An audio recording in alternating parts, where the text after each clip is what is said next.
सत श्री अकाल तुहाडे सारिਆਂ ਨੂੰ ਆਪਣੇ channel food by Singh ji ते तुहाडा बहुत बहुत स्वागत है। जेकर तुसीं साडे चैनल ते नवे हो तो इन्हूं सबसक्राइब करना ना भुलना।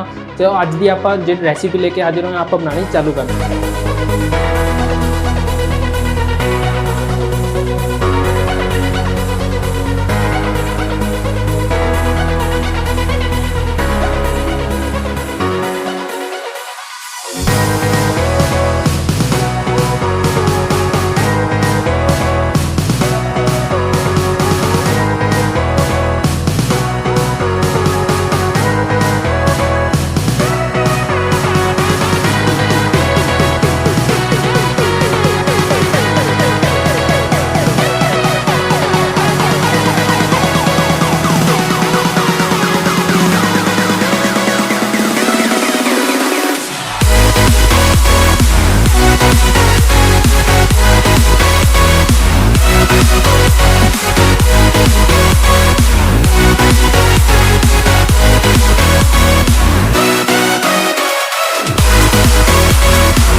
ਉਮੀਦ ਕਰਦਾ ਤੁਹਾਨੂੰ ਸਾਰਿਆਂ ਨੂੰ ਸਾਡੀ ਵੀਡੀਓ ਪਸੰਦ ਆਈ ਹੋਊਗੀ। ਜੇਕਰ ਤੁਹਾਨੂੰ ਸਾਡੀ ਵੀਡੀਓ ਪਸੰਦ ਆਈ ਹੈ ਤਾਂ ਇਹਨੂੰ ਲਾਈਕ ਸ਼ੇਅਰ ਕਮੈਂਟ ਕਰਨਾ ਨਾ ਭੁੱਲਣਾ ਤੇ ਸਾਡੇ ਚੈਨਲ ਨੂੰ ਸਬਸਕ੍ਰਾਈਬ ਜ਼ਰੂਰ ਕਰ ਲੈਣਾ। ਅੱਗੇ ਆਉਣ ਵਾਲੀ ਵੀਡੀਓ ਤੁਸੀਂ ਜ਼ਰੂਰ ਦੇਖਣਾ।